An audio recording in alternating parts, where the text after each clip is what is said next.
Okay.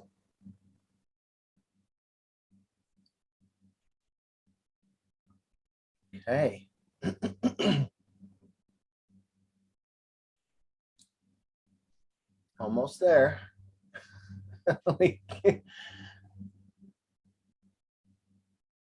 All right, let's go ahead and get started.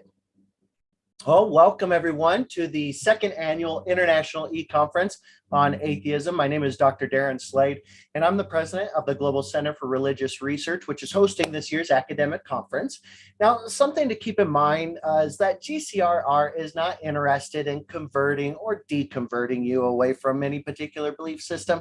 We are strictly an academic institution, and we seek to approach the discussion of God and suffering purely from a scholastic standpoint. And one of the great things about GCRR is that you're being joined by students, scholars, and specialists from all over the world, right from the comfort and safety of your own home.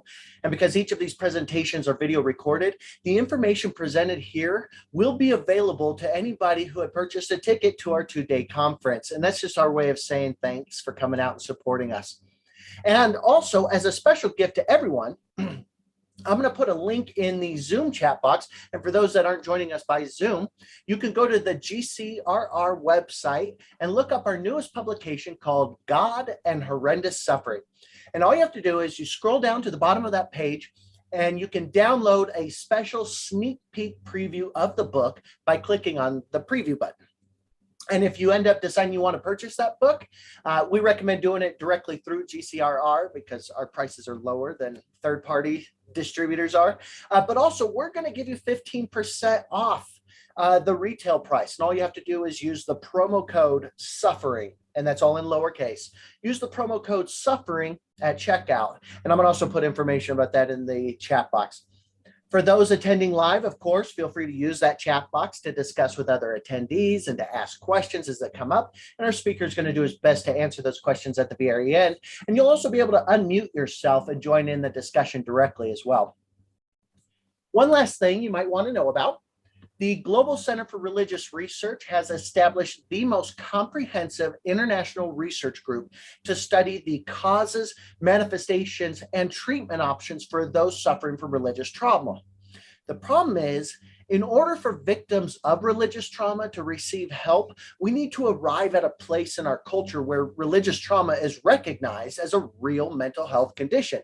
And unfortunately, the academic study of religious trauma is still in its infancy.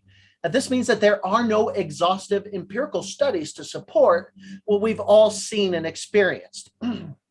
That religious trauma exists and is a chronic problem. In fact, as it stands, really only anecdotal case studies have been published, but nothing substantially empirical. And that's where GCRR intends to correct this gap of knowledge. We'd like to get your help.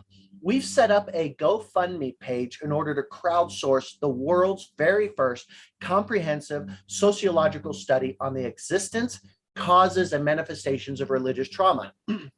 Now, the main reason why we need to crowdsource this is because, well, we were set up to get a federal grant to do this study, and then the federal government halted all funding for mental health research, which is a real shame. So we were kind of left holding the bag, and that's why we're turning to the public for help. All you have to do is go to GoFundMe.com and search for the phrase religious trauma sociological study, or you can click the link that I'm going to put in the chat box here in a minute.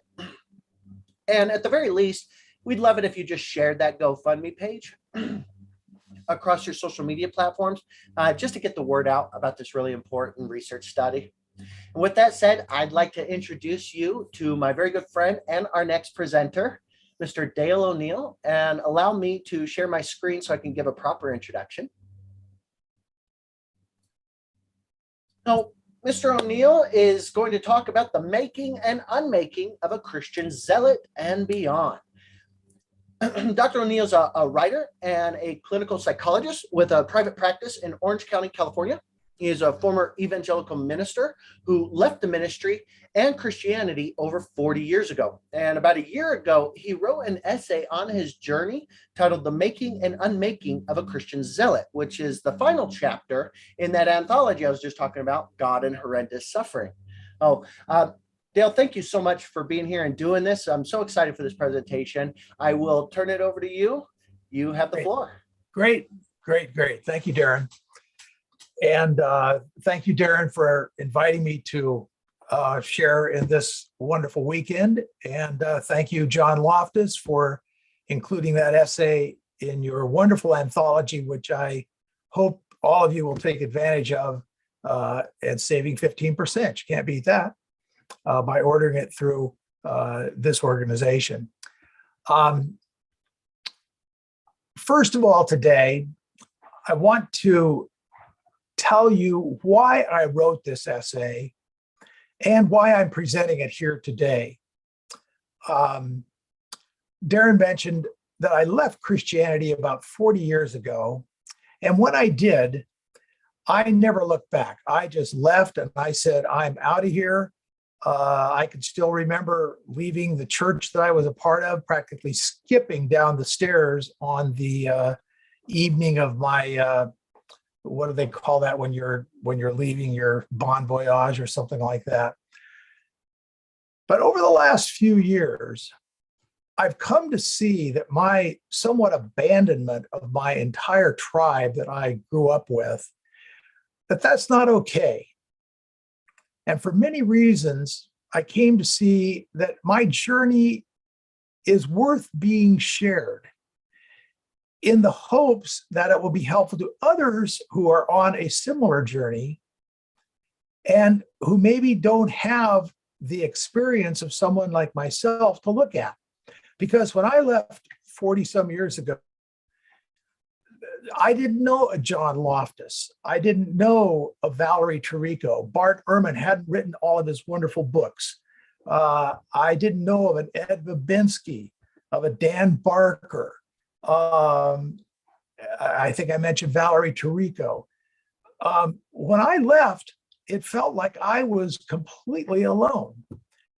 And so I really applaud Darren and this religious trauma study that he is shepherding here. What a terrific thing to bring to people, the many people who are leaving their religious traditions.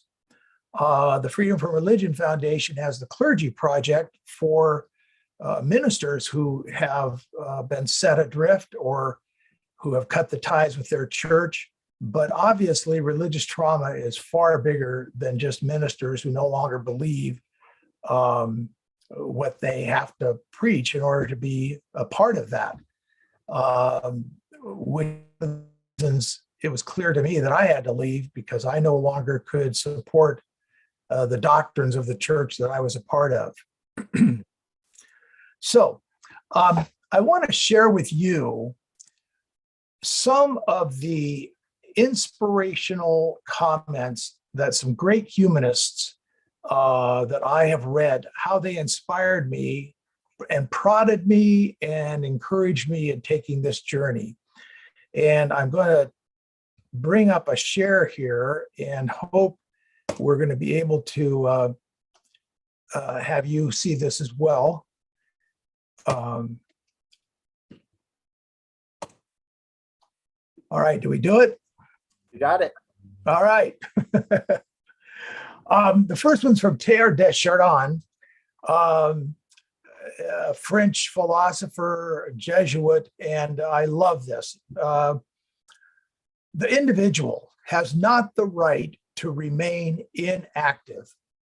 That is to say, not to seek to develop himself, herself to his fullest extent, because upon his individual perfection depends the perfection of all his fellows. I love that sentence. Upon my individual perfection depends the perfection of all of you, and your development affects mine. The absolute duty of the individual is to develop his own personality. If each of us can believe that he is working so that the universe may be raised in him and through him to a higher level, then a new spring of energy will well forth in the heart of Earth's workers, the whole great human organism will draw its breath and press on with strength renewed. I love that. And then one from Einstein. We think ourselves separate rather than part of the whole. This imprisons our affection to those few nearest us. Our task must be to free ourselves from this prison by widening our circle to embrace all living creatures. Nobody achieves this completely, but the striving itself is part of the liberation. The next one, no one knows who wrote this, but boy, is it inspirational. The measure of individuals as well as nations is how the strong treat the weak. And the last one is one that I tell myself every morning from Rainer Maria Rilke. Now, beyond your own life, build the great arch of unimagined bridges. And every morning when I wake up in the morning, I go, Dale, let's go build some bridges.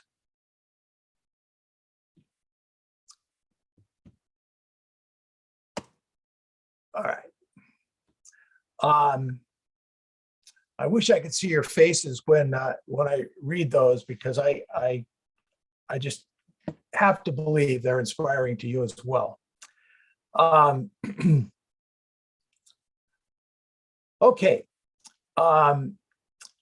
To start our conversation, I want to put on my psychologist hat for a moment and look at a critical brain function that plays an enormous role in becoming a Christian zealot or any kind of a zealot, political zealot, any zealot. And yet this function is largely unknown. So I'm going to pop the brain diagram up here, and I'm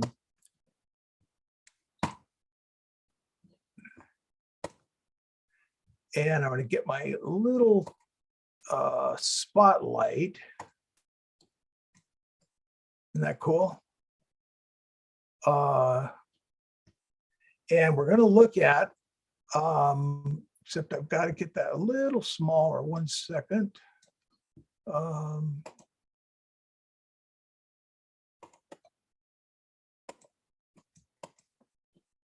Okay, I got to minimize this thing. Minimize what, Dale? Make the picture, the brain smaller. I see a button up there that looks like an hourglass with the minus sign in it. Will that do it? Yeah, let's see if I can get out of this. Well, we're gonna go with what we've got here.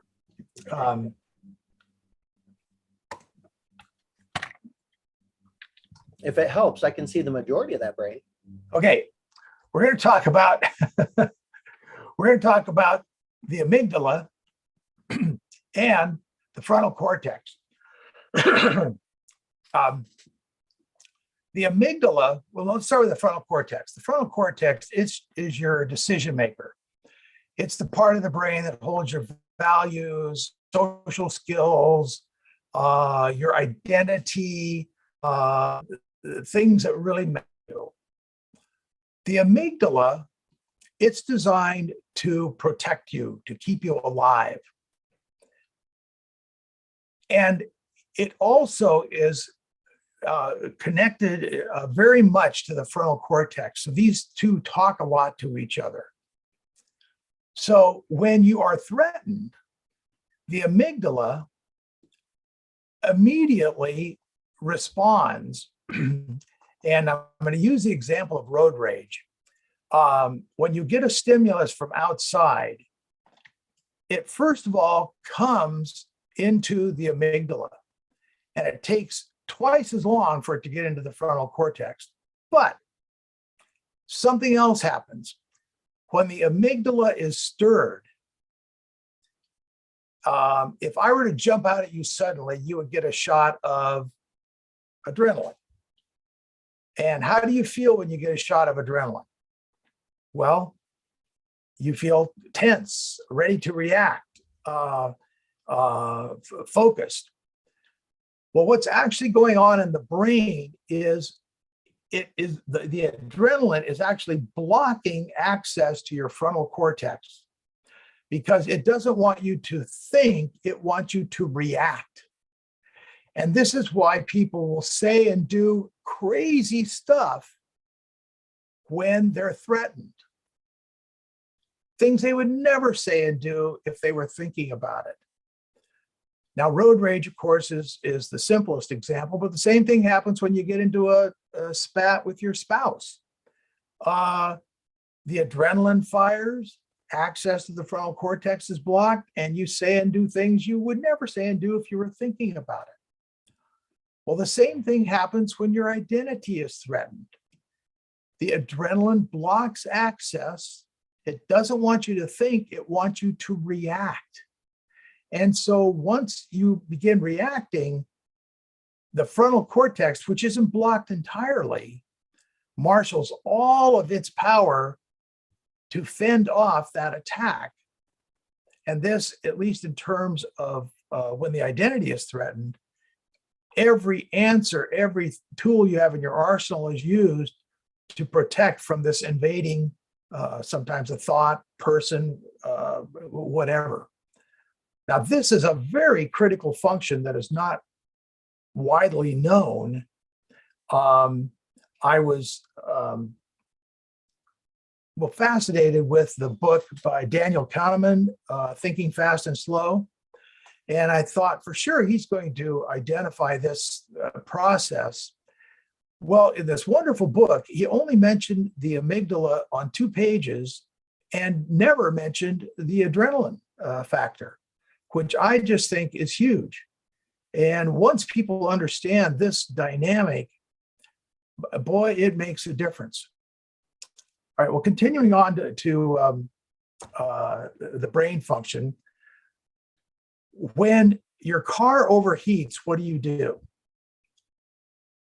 You pull off the side of the road. So in a healthy functioning person, when you recognize, oh my God, I am getting overheated here, you take a time out, a pause, or the pause that refreshes, we call it. Just say, hey, I'm not in a good spot here. I've got to calm down. Well, when your identity is threatened, you generally don't do that step because the adrenaline doesn't want you to do that. Oh, I forgot to mention something. We call the amygdala the chicken little of the brain. And chicken little, of course, always saying the sky is falling, the sky is falling. So the amygdala is always going to make it seem like the end of the world is near if this threat is allowed to penetrate. And also, very importantly, chicken little does not care about your happiness. So if you are fretting 24/7 about what could go wrong tonight, tomorrow, or a year from tomorrow, or about whatever this threat is, and you're miserable, chicken little goes, I don't care. It's not my job. My job is to make this person focus on the danger 24/7, which is obviously, from the standpoint of a psychologist, that is where anxiety is often located, is where there's just constantly listening to chicken little. Yesterday, I decided to have a little fun with this presentation and just sat down and jotted a few threats that came to my mind that are designed to activate the amygdala and block access to the frontal cortex. Some people call these dog whistles, but here's about 10 of them I came up with in 5 minutes. 1 second here. When I was growing up in the 50s, it was the communists are coming, the godless communists are coming, and they're going to take over our government and take away our freedoms. There's a war on Christmas. The Bible is full of errors. They're taking God out of the public schools. We no longer can have Bible reading and prayer. They're taking God out of our public meetings. We aren't able to open them in prayer. They're going to take away your guns. Immigrants are going to take away your jobs. Oh, here's a good one. Watch out for the homosexual agenda. Oh my God, they're going to have death panels. They're all for killing babies. They want to defund the police. They want to take away your freedoms. And I'll let you keep in mind what that might be about. And then the big one, well, if this was an open, if we all could talk, I think you probably would all get this one. The election was stolen. Anyhow, all of those are designed to block access to the frontal cortex and get you so rattled that you use all your resources to defend. Okay. Before we move on, I want to bring back, hold on.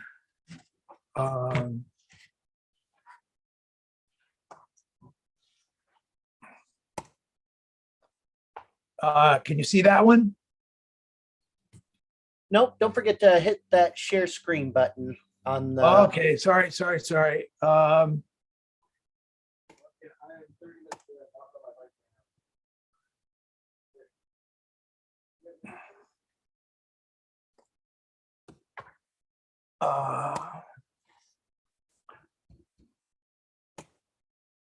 Okay. Now we got it. All right. Warnings from the past. These are statements from past people who recognized the dangers that humans are very susceptible to. And I want to read these. They are sobering. And then I want to get on to about my process of leaving Christianity. This is from Dietrich Bonhoeffer. Probably most of you know Dietrich Bonhoeffer was a Lutheran minister who was leading a conspiracy to assassinate Hitler. An amazing writer, and he was captured shortly before the liberation and was killed. But anyhow, this is something he came up with. In conversation with him, he's talking about the blinded person. One virtually feels one is dealing not at all with a person, but with slogans, catchwords, and the like that have taken possession of him. He is under a spell, blinded, misused, and abused in his very being. Having thus become a mindless tool, the stupid, now I decided to, he translated stupid, and I thought, okay, that was just a little hard for me. I just went with blinded person, but the actual German word is stupid or foolish. The blinded person will also be capable of any evil, and at the same time incapable of seeing that it is evil. And then some choice ones from Adolf Hitler. I use emotion for the many and reason for the few. Tell a lie loud enough and long enough, and people will believe it. What luck for rulers that men do not think. And then these two are in the chapter on the unmaking of a Christian zealot. Men never do evil so completely and cheerfully as when they do it from religious conviction. And then the last one, bolded. This one just, I've sent this one to many news organizations, from Voltaire, those who can make you believe absurdities can make you commit atrocities.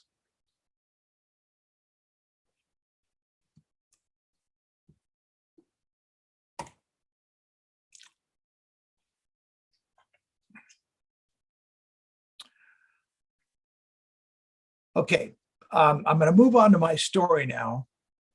And I want to frame this whole story with the words of a Stanford researcher, a neurobiologist named Robert Sapolsky, that you can't reason somebody out of something they weren't reasoned to in the first place.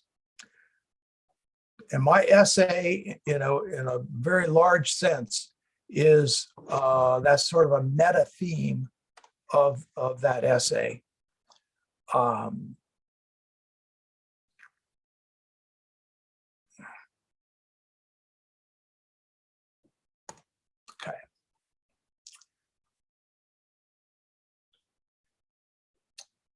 I was almost 30 when I began to suspect the core of my Christian faith, which was salvation requires a human sacrifice, that was an invention of humans, not God.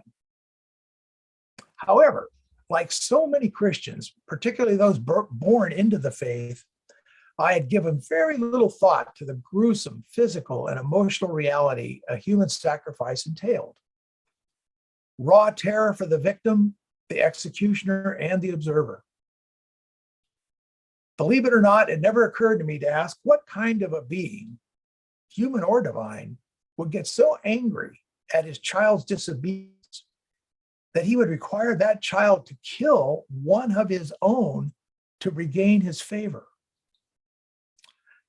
Even more confounding was why so many gods came up with the same reprehensible idea. It was practiced in almost all ancient societies, even in different hemispheres. This skepticism about human sacrifice led me to question two other disturbing pillars of my faith, which, along with human sacrifice, I now see as the most hideous ideas ever conceived by humans: eternal punishment and genocide. All three are found in Christianity and Judaism, and the last two in Islam. Well, my Christian education taught me, my frontal cortex, that when I was threatened with this idea and this revulsion at these ideas, that these practices were justified by the rebellion of humans against God. I now see, in hindsight, my convictions weren't based on critical thinking, but my identity as a Christian. But before getting into that, a little historical context will be helpful. I attended a small Christian college in Santa Barbara named Westmont, excuse me, after which I went to Talbot School of Theology in La Mirada. There I received a Master of Divinity degree and was chosen Preacher of the Year. Also noteworthy is my father was Dean of Talbot for many years. After seminary, I served as an associate minister for about 5 years, at which time I also began my graduate work in psychology. Eventually, I got my doctorate in psychology, became a psychologist in private practice. And then a curious little thing that happened before I was leaving the church, I wrote a book called Meet the Man from Nazareth, which was published in 1972 by Zondervan Press, which was at the time, the largest Christian publisher there was. It was basically a paean to Jesus the man as presented in the New Testament. Not surprisingly, ever since leaving Christianity, that book has dogged me everywhere I go. Okay, the dawn of doubt for me began with a soul-rattling dilemma at age 28, which challenged not my Christian identity, but my identity as a human being. And importantly, this was an emotional dilemma, not an intellectual one. Kind of going back to that Robert Sapolsky quote, you can't reason somebody out of what they weren't reasoning into in the first place. Anyhow, here was the dilemma. My wife and I were contemplating having a baby. The possibility occurred to us, what if our child failed to accept the sacrifice of Jesus as his or her own? Haunting us was that familiar verse in the Gospel of John, he who does not believe in Jesus has been judged already because he has not believed in the name of the only begotten Son of God.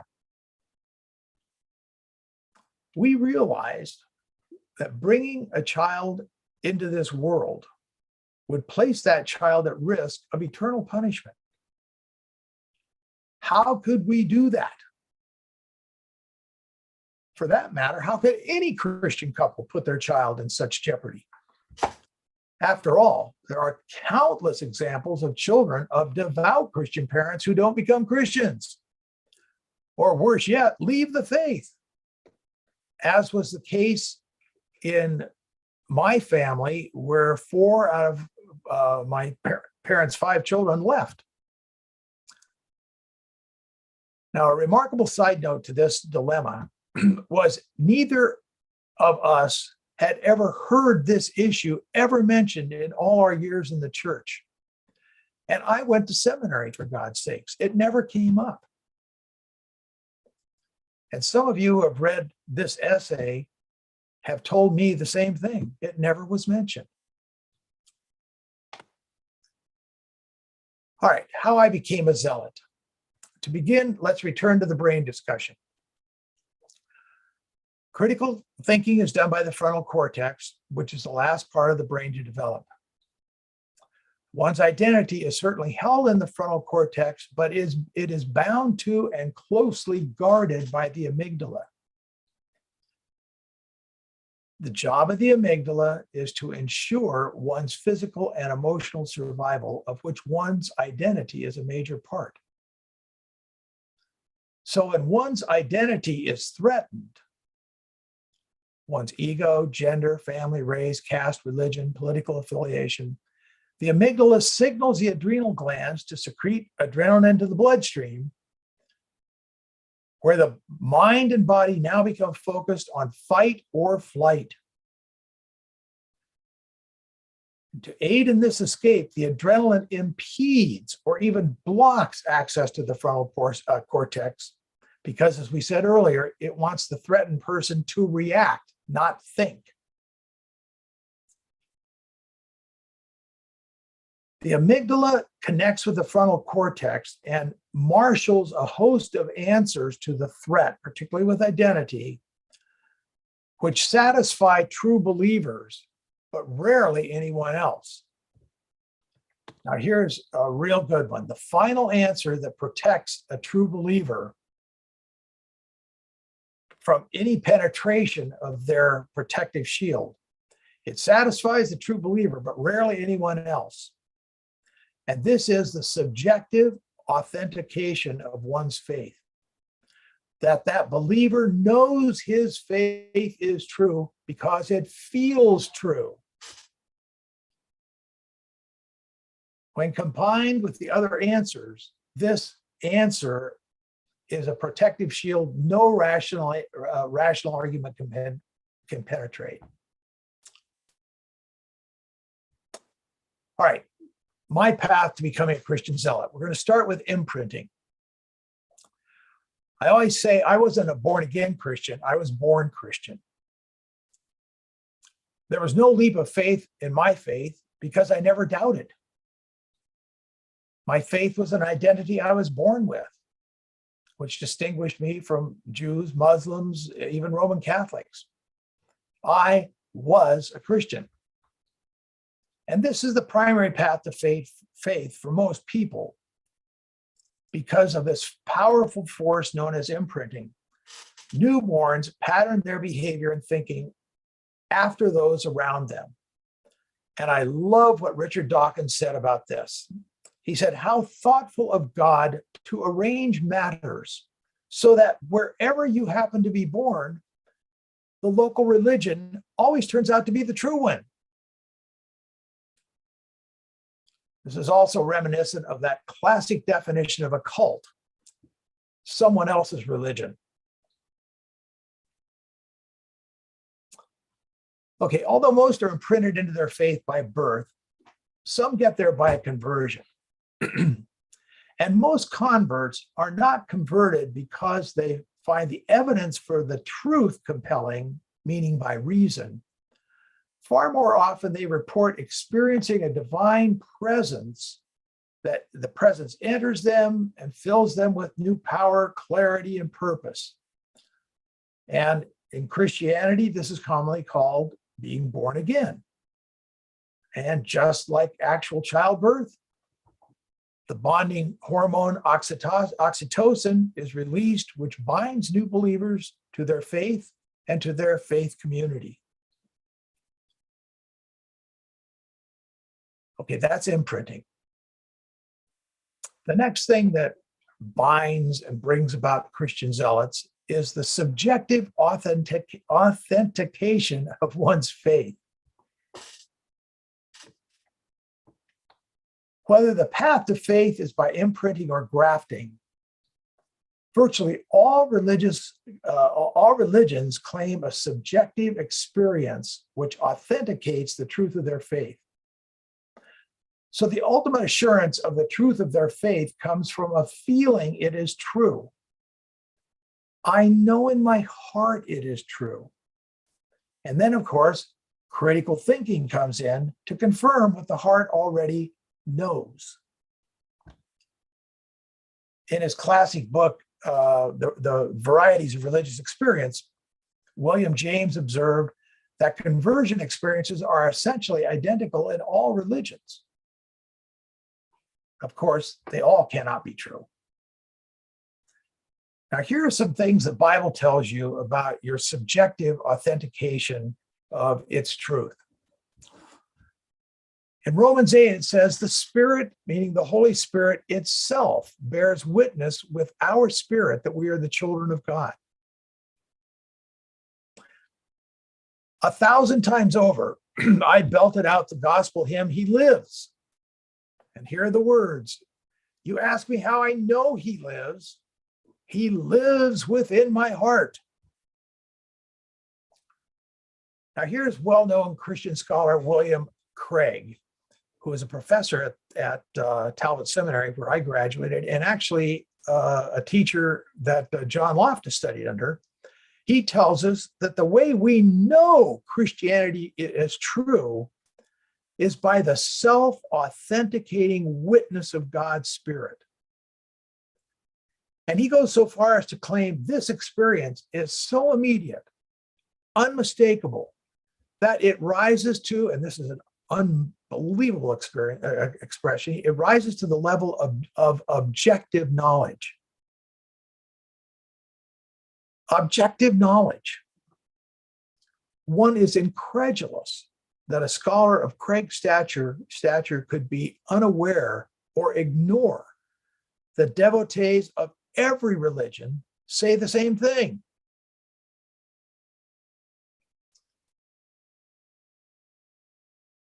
As mentioned above, knowing one's faith is true is the final protective barrier which insulates the faithful from challenges to their core identity. The main point is that for the vast majority, faith is more a matter of identity reinforced by culture, feelings, specious answers, than a decision arrived at by critical thinking. And this is where the words of Robert Sapolsky come in. You can't reason people out of something they weren't reasoned into in the first place. No intellectual argument can compete with, I am a Muslim, Hindu, Jew, Christian, or I know in my heart it is true. I know this because I was a poster child for I'm a Christian, I just know it's true. Here's Charles Darwin on this kind of certainty in The Descent of Man. Ignorance more frequently begets confidence than does knowledge. Let me say that one again. Ignorance more frequently begets confidence than does knowledge.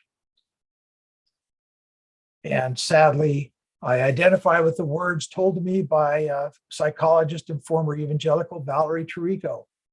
I just know in my heart how wrong can feel so right. All right, so we've looked at imprinting. We've looked at the subjective authentication of one's faith. The next big area is groupthink. Once faith and identity are fused, this fusion is typically reinforced by a social phenomenon known as groupthink, which is a toxic byproduct of the desire for people to associate with others who are like themselves. Birds of a feather flock together. With groupthink, dissent is discouraged in favor of conformity. Alternative viewpoints are suppressed, and frequently the group isolates itself from outside influences. Typically, group members are more concerned about group acceptance and cohesion than critical thinking. So reservations go unexpressed. And the result is a unanimous, but often flawed decision. The Bay of Pigs fiasco is the classic example of this. The power of groupthink is captured poignantly over 200 years ago by Thomas Paine. And I'm going to read this one twice. If you aren't familiar with this observation, it's powerful. The long habit of not thinking a thing wrong gives it the superficial appearance of being right. Time makes more converts than reason. A long habit of not thinking a thing wrong gives it the superficial appearance of being right. Time makes more converts than reason. Like inbreeding, groupthink thrives in isolation.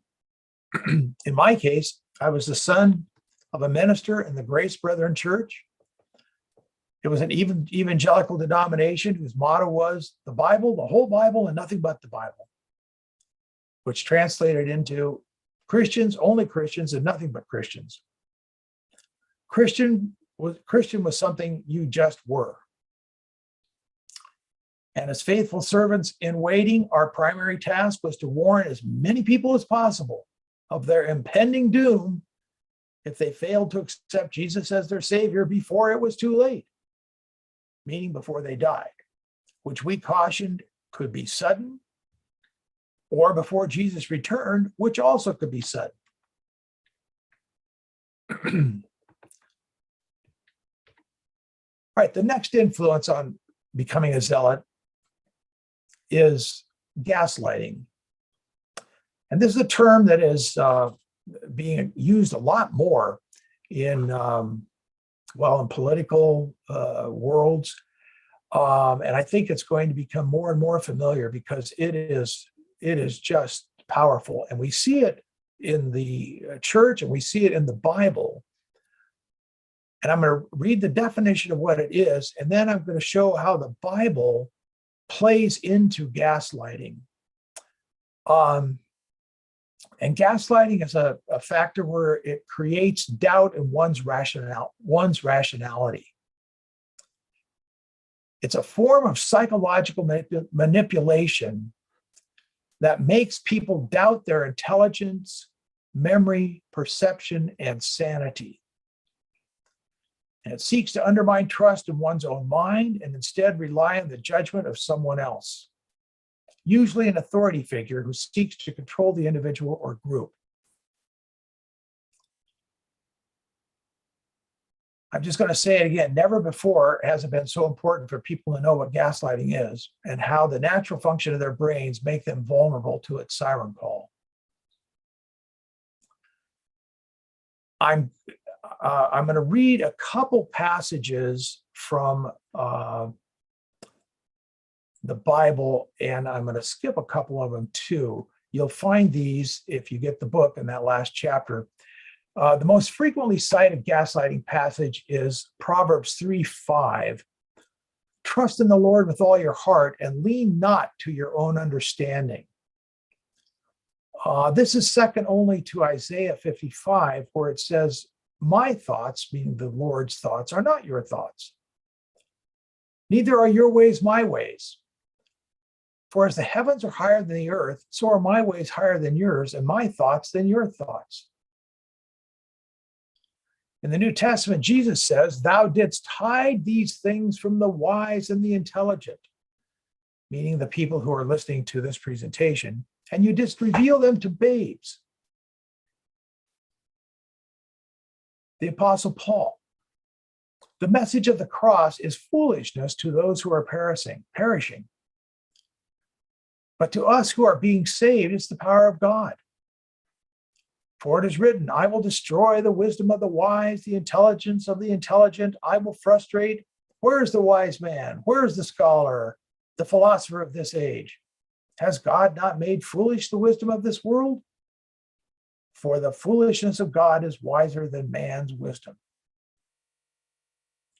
And if you complain about that's not fair, Paul says in Romans, who are you, O man, who answers back to God? The thing molded will not say to the molder, why did you make me like this? Will it? Okay. Well, the objective of gaslighting, and Paul's gaslighting, was to generate sufficient mistrust in his readers' rationality so they would consider a possibility they would otherwise have considered foolish. Namely, that Jesus' death on the cross, a human sacrifice, was essential for their salvation. And if you thought that was foolish, he would say that, well, you just don't understand. You're too wise, you're intelligent. And God has made the wisdom of the wise and scholars, he made them the real fools. All right, we call that gaslighting 1. Gaslighting 2.0, I'm going to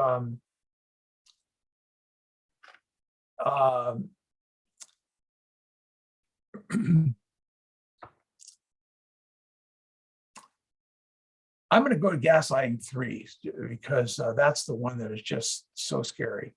Gaslighting 3 is the most disturbing stage of all. This occurs when believers, and I'm going to add devotees of demagogues, are so certain of their convictions, they condone, justify, and may even commit acts of violence in service of them. And here that chilling word, those words of Voltaire come in. Those who can make you believe absurdities can make you commit atrocities.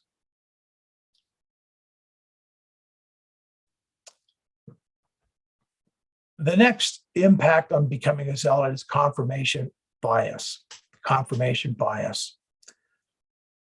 Confirmation bias was first identified by psychologist Leon Festinger in 1957, which he labeled cognitive dissonance. He found that when most people are confronted with evidence that contradicts their convictions, instead of modifying their beliefs and holding them less strongly, rather than face the pain of admitting they are wrong, they double down. And the more they have invested in the false beliefs, the more they will respond to the contrary evidence by intensifying their attachment to those untrue notions. And here, economist John Kenneth Galbraith just says it so beautifully. Faced with the choice between changing one's mind and proving there is no need to do so, almost everyone gets busy on the proof.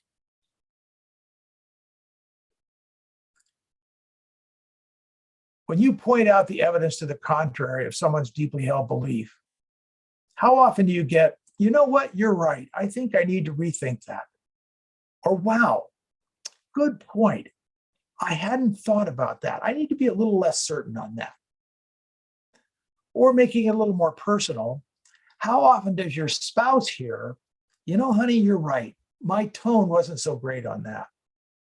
Or, sweetie, you know, I need you to do better on that. That wasn't fair. I'm glad you pointed that out. So macro, micro.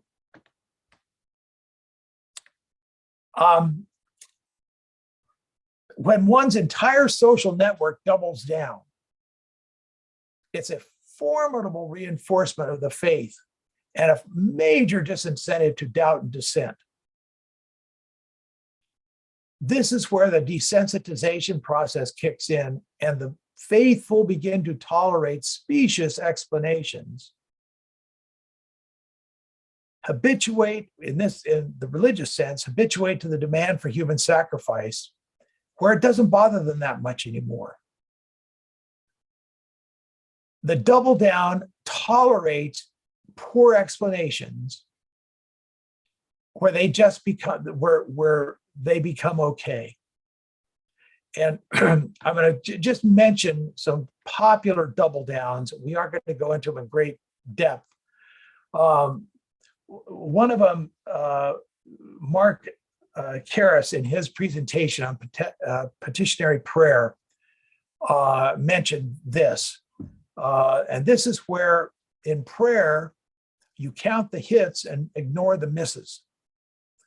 And so every time what you pray for gets answered, that becomes a hit, and then you ignore the misses, but that tends to reinforce your belief.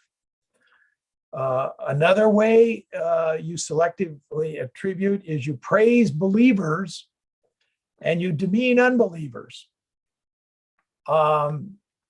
Some excellent verses which show how in the particularly the New Testament, where it says, if any man is willing to do God's will, he'll know whether it is of God or whether I speak for myself. So if you're not a Christian, what that means is you're not willing to do God's will. You're stubborn. And of course, that's used widely when people refuse to come to Jesus. Okay, learning answers is another way that we fight off counters to our faith. And I want to go to the problem of absolute certainty. Absolute certainty, which is often the result of people becoming zealots, is absolutely polarizing. In this case, people of belief know they are right and everyone else is wrong. So technically, they really aren't people of faith, because faith, by definition, contains a measure of uncertainty. The rupture in the human family and in our nation will not be healed by people of belief, but people of faith who respect and seek to learn from people of other faiths and other beliefs and other political persuasions. Because people of faith and people of reason appreciate that uncertainty is at the heart of the human experience. And even if they affirm an intelligent designer, uncertainty is at the core of that design. And I offer three maxims that capture this design of uncertainty. The first one is absolute truth may exist, and you may even possess it, but you cannot know that absolutely. The second one is God may exist, and he or she may even be yours, but you cannot know that absolutely. And the third is absence of evidence is not necessarily evidence of absence, but absence of certainty.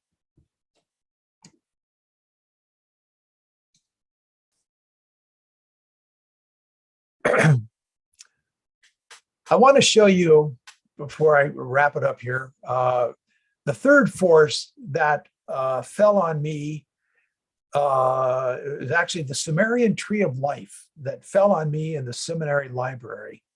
And I want to share that if I can.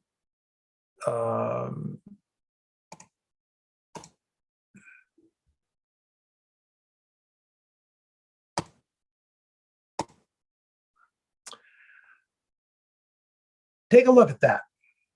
When I was struggling with what possible source could be there for eternal, well, for human sacrifice, I was searching ancient religions, ancient beliefs, and I was sitting on the very floor of the seminary library, and there was I think about a 10-volume set called The Mythology of All Races.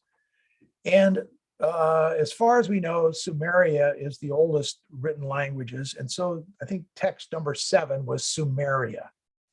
So I opened it up sitting on the floor, and I came to this page and this figure. And my jaw dropped, because this is about 1,000 years before the earliest dating possible of the Hebrews and Moses. So this figure was on a Sumerian seal about 2500 BC. Do you see anything familiar in that? I'm gonna give you a moment just to look at that. Does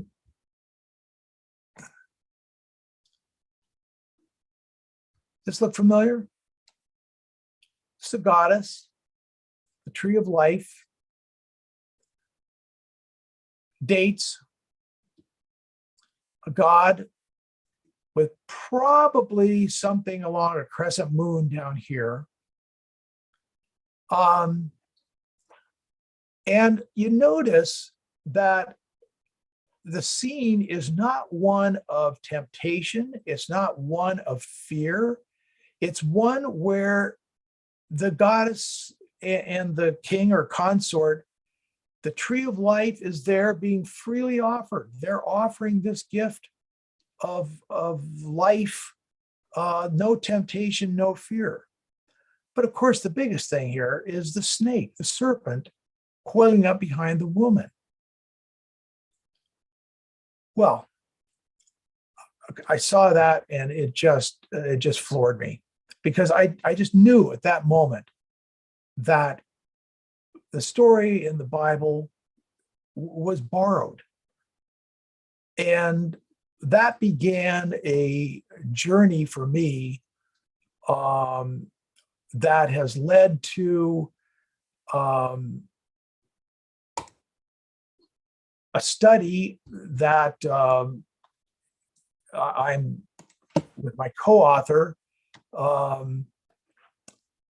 I've been exploring and looking further back into these ancient civilizations, and particularly the goddess civilizations, and finding that there is so much there out of which Judaism and Christianity emerged. And so I closed my essay with saying, that's a story for another time. But now I'm saying that other time is just about here. My co-author and I are finishing the edits on a book called Connecting the Drops, and how the Stone Age goddess gave birth to Judaism and Christianity. So if you follow me on Twitter, Dale O'Neill 19, we'll keep you apprised of how that's going, since we're at a place where soon we're going to be submitting it to publishers. And by the way, we did, my wife and I did have, we've actually had 2 children, and we happily were fear-free as we brought them into the world. And I think for that, I'm going to close. And thank you very much for listening to this. I hope it's been provocative. engaging and helpful. And I'm very, very appreciative of the opportunity to share it with you. So I will turn that back over to Darren.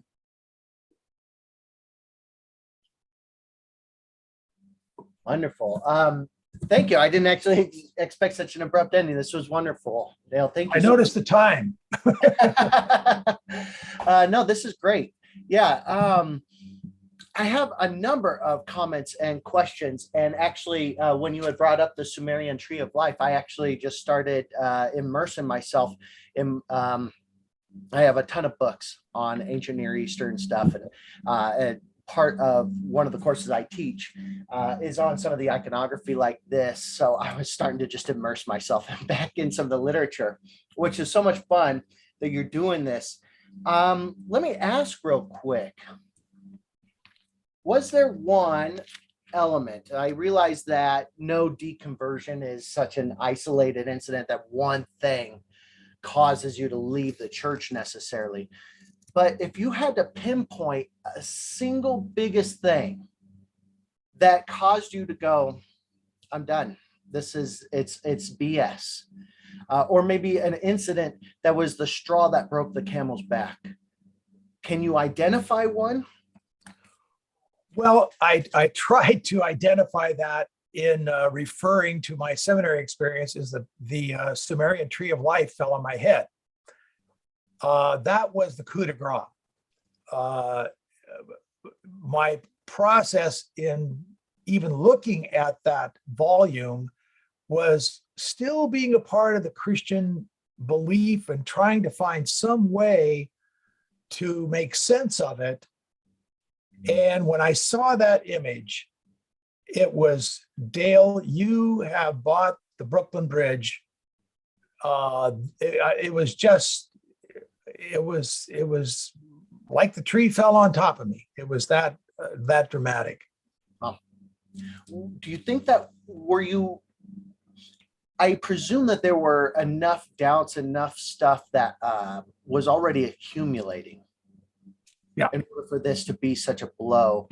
Do you think it would have been such a blow had you not already been questioning and doubting so many things prior to it, that you would have rationalized it away fairly early on, maybe in the faith?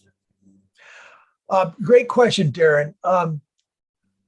In seminary, you never heard of any of this Sumerian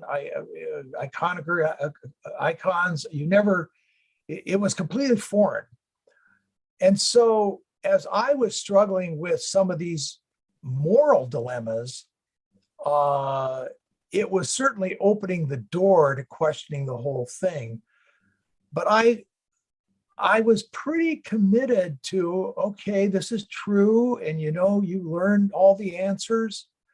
But that huge moral dilemma of human sacrifice, eternal punishment, and then that having it come right down to your own family of as I mentioned, a debate of having a child or not, you just had this feeling of something is horribly wrong here. And then to have something, the intellectual clobber confirming that, it just was, William James calls it a counter conversion experience. And it was like that. Wow. I wanted to share just a personal thing to relate because it leads into a question. I myself was a Baptist minister for many years and had trained under Gary Habermas for apologetics. Oh boy, yeah. And one of the things in my doctoral program that I was astounded with was the constant overtness of a confirmation bias. And at one point, I remember even asking Dr. Habermas, it seems like we're engaging in a confirmation bias here. It seems like we minimize anything that counters our belief system, and we either ignore it or rationalize it away. And of course, when we elevate anything that might possibly be proof for our faith, and the response I got was, yeah, but they do it too. There wasn't a denying, there was very much an embrace of it. And the other thing that I found was very interesting was that these really famous apologists, William Lane Craig, Lee Strobel, Gary Habermas, others, were already well converted, well believers, established believers, long before they engaged in the apologetic enterprise. In other words, they had come to the belief first and then went out and seeking the evidence to prove the belief. Right. I found that so shocking because in my own conversion experience, I didn't grow up a believer. I wasn't exposed to it. I converted as an adult, and then of course later deconverted. So one question I have for you, one of the things that Dr. Habermas would say a lot, he says, I've never encountered a counter apologist like you, or somebody who has fallen away from the faith, who didn't fall away from it for emotional reasons. It's almost never based off of reason, logic, or something cerebral and cognitive. What do you have to say to that? Oh, I love that. Well, you are so well, when you go into your graduate programs, you don't, a good graduate program, education, you go to a school like you and I went to, you go there to get your questions answered. A good graduate school, you go there to get your answers questioned. And so you go there, at least the apologetics, the way it's come now, there is such a absolute embrace where doubt is just not a part of the conversation at all. I never hear anyone say anything about uncertainty. It is thus saith the Lord. And so you're so defended that if someone like the Sapolsky comment comes in, if reason and defense is there, you're satisfied with specious answers. When you read Lee Strobel, when you read these goofball, the case for faith, and I can't believe they would convince a kindergartner. They are so specious. When you read Josh McDowell, by the way, Josh was in the class ahead of me at Talbot. And it's embarrassing, but people buy these specious explanations because it's their identity. And so, Darren, my experience is it took emotions to crack my protective shield. And once the emotions cracked it, then I was open to see the intellectual, the faulty superstructure that is just, it's just everywhere. And probably most visible in the defense of the resurrection. The resurrection rests on such flimsy evidence, and yet they treat it like it's the most solid historical fact in the history of civilization.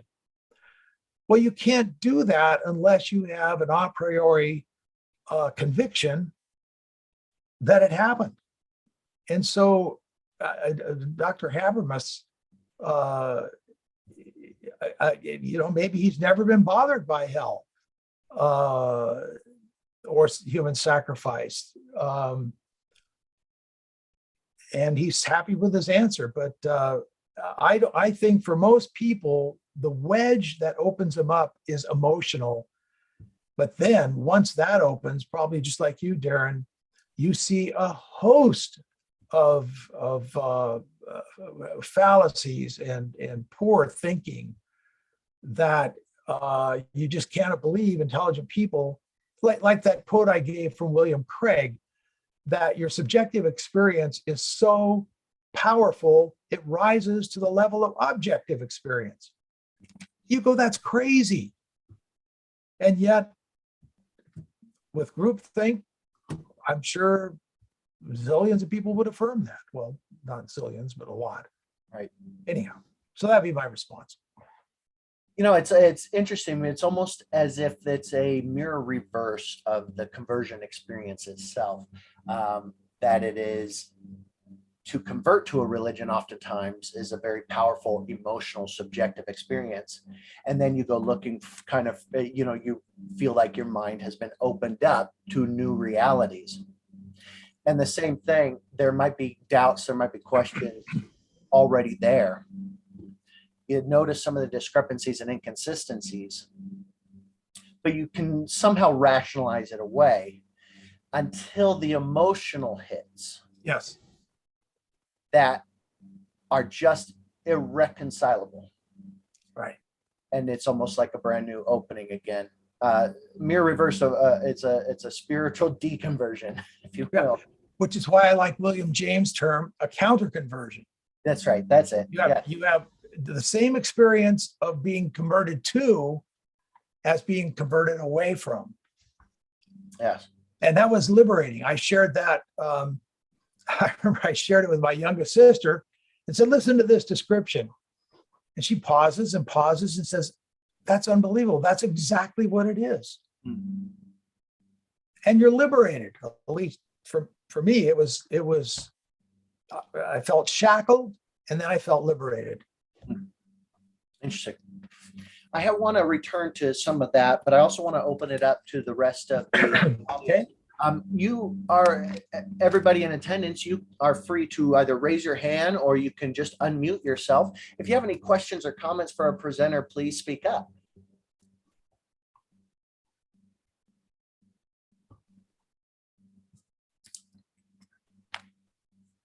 Well, let me kind of fill in some of the space here. I think for me, a ton of doubt, especially as a theologian, as a wannabe apologist, I was encountering, I felt almost like it was my job to find the discrepancies and consistencies. And of course, try and smooth them over, try and figure out an answer to this. But for me, the thing that really kind of stuck was I could not understand, having been in ministry and seeing it firsthand, I couldn't understand why the people of God, the very people, and of course, speaking from my faith tradition, Christianity and evangelicalism, we claimed to have the living God living inside of us. And yet we acted no better than the rest of the world. In fact, oftentimes, and I really saw such a stark contrast when I finally left and I was embraced by the atheist or the non-theist or when I went to recovering from religion groups for counseling, the embrace of love and community there, it was a stark difference than what I ever experienced in a faith community. Yeah. I'm fascinated with Barna's research on the difference between Christian groups and non-Christian groups on moral criteria, and generally the Christian groups do less well than the non-Christian groups. If it's by their fruit you shall know them. It doesn't come out too good for the home team. Interesting. I did see somebody share their video a second ago, and I wasn't sure who that was. If you have a question or comment, please feel free to unmute yourself.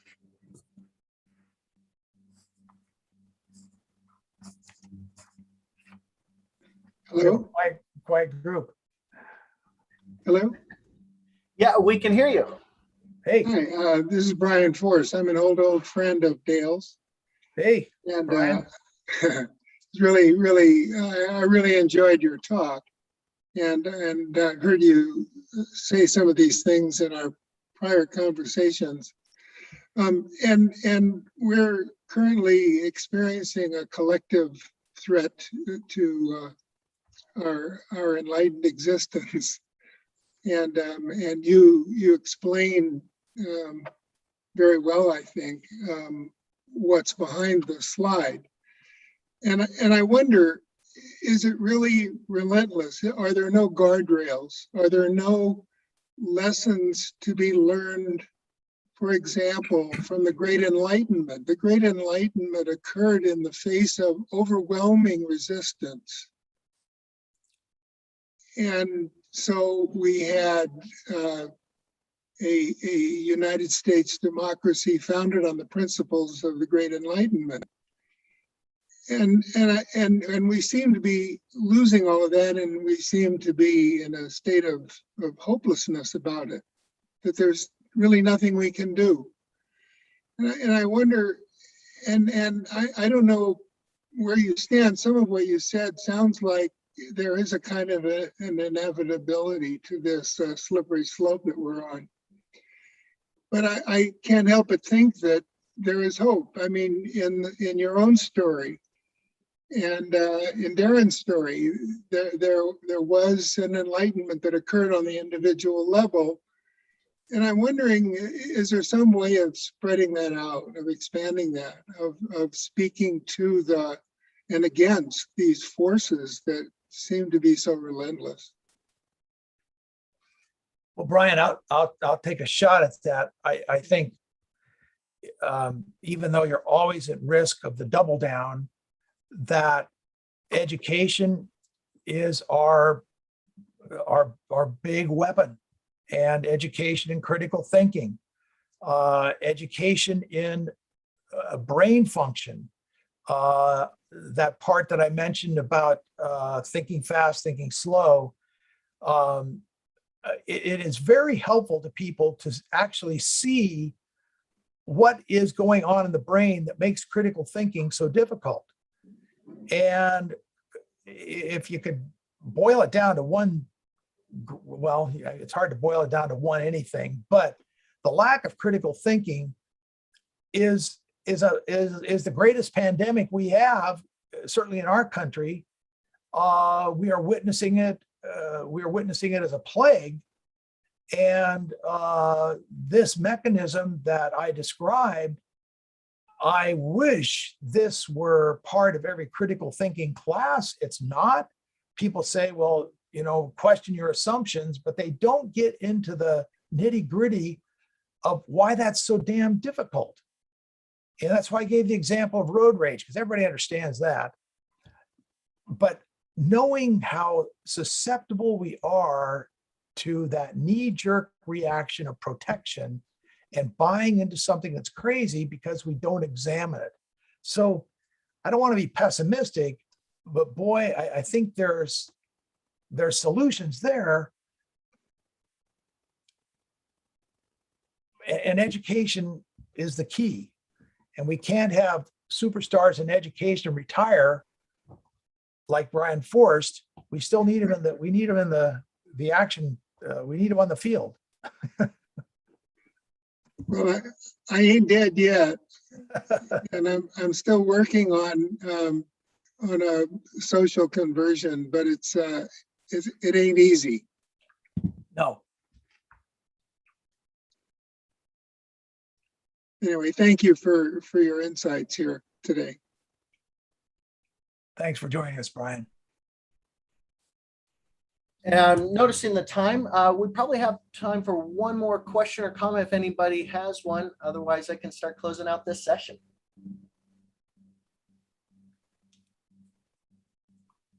I wonder, might I make a comment? Absolutely, please. My name is Deborah Carmen, and I wanted to thank the moderator very much. Thank you. And Dale, as always, I'm just in thrall. My only comment, I'm not erudite enough to discuss anything academic or particularly profound on the subject, but I know a lot about Christianity because I was raised by my great-grandfather, and he was a Pentecostal preacher, and I was waterboarded Christianity as a child.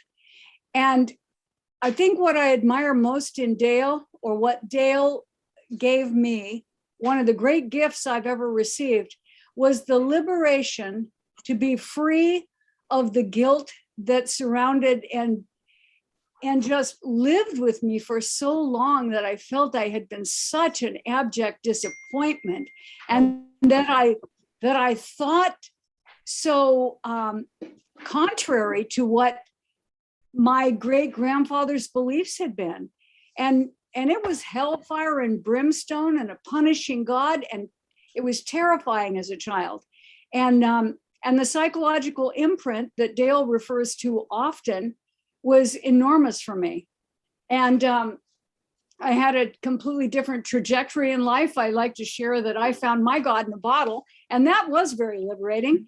But it's interesting to come to terms at this stage of my life to see incredibly bright minds, such as the two that are leading the meeting tonight, and Dale, of course, as our speaker. It's just really, it's wonderful material. And I share with you, Dale, because I have such a profound absence of any education in my life, that it's the greatest gift anyone can receive, is to have an enlightened education and to be a free thinker. And I want to thank you for liberating me and for being such a wonderful friend. Thank you so much. You, Deb. Absolutely high praise. Well deserved. Well, that will be it for tonight. Again, thank you so much for doing this presentation, and to everybody who came out, thank you. Thank you. Supporting us. I do want to remind everybody, we have one more presentation. It's our final presentation of the 2-day event, and it is in 35 minutes at the top of the hour. So I hope I'll see you back for one more round. And again, thank you so much, Dale, for everything you've done. Thank you, Darren. I will give you the last word. Thank you.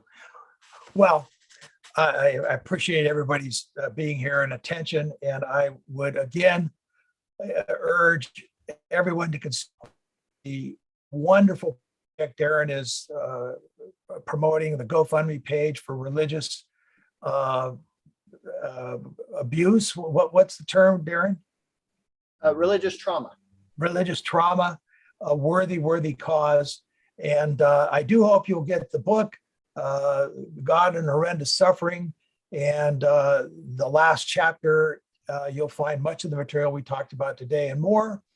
I love being with you, and good night.